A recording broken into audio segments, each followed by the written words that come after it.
study tips for all Csec and Cape mathematics students. Tip number 1. You should always seek to identify what type of learner you are. By identifying what type of learner you are, you will be able to maximize the amount of time you spend on a particular topic or some content. This will then give you maximum efficiency in all your study periods.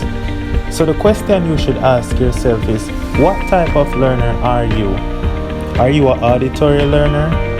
Do you like to listen music or podcasts, or do you like to listen lectures? Just to hear what the teacher is saying, to explain contents to you in detail in order for you to understand.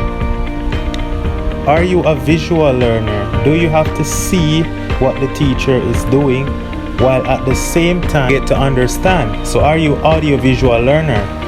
Or are you a verbal learner where you have to keep on speaking and repeating what was said in order for you to understand?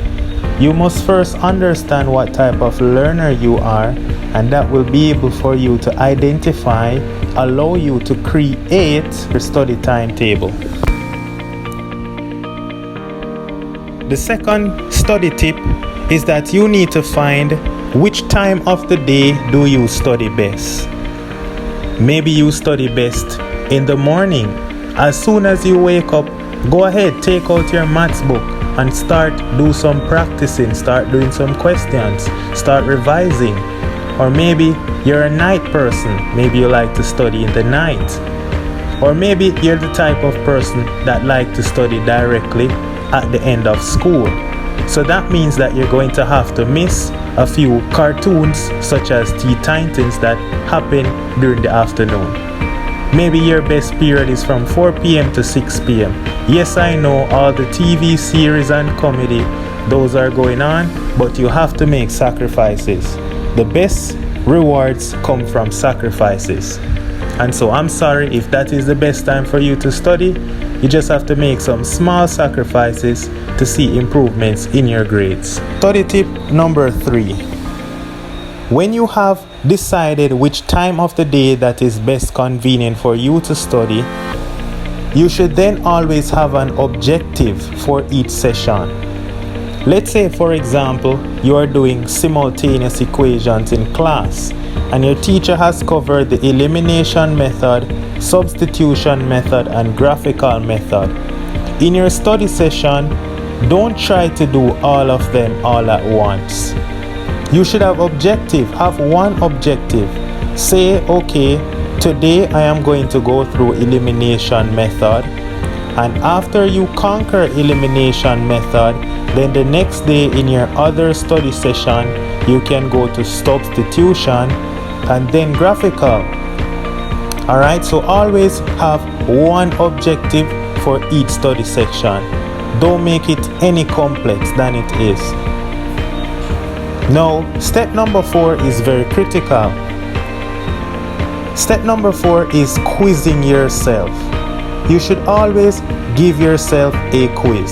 This is going to test your progress to see how much you have improved. Imagine you are an athlete who trains every day.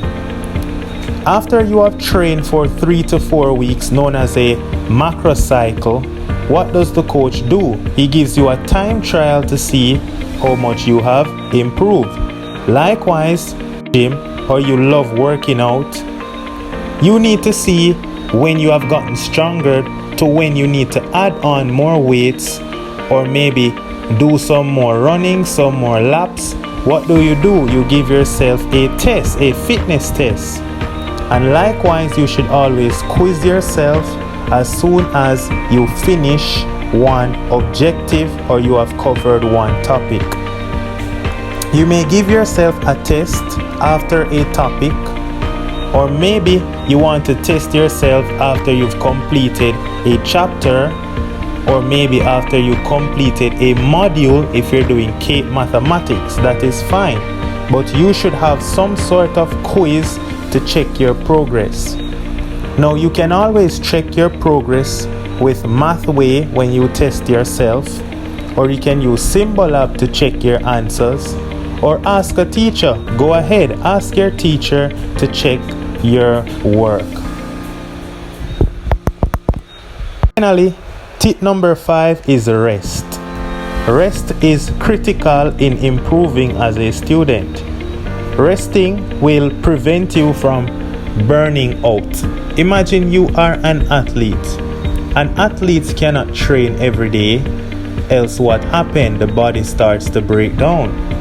Likewise, when you are studying and you have realistic objectives, you cannot keep on studying every day and every day. Over a period of time, your body starts to break down and you start to get mentally fatigued. So the question is, when do you take a rest? You take a rest as soon as you have quizzed yourself and you've seen the improvement. So after you have completed a topic or a chapter, and in some cases a module, go ahead, take a day or two, rest and come again, recharge to repeat those 5 steps over and over to become the best Csec math or the best Cape math student you can be.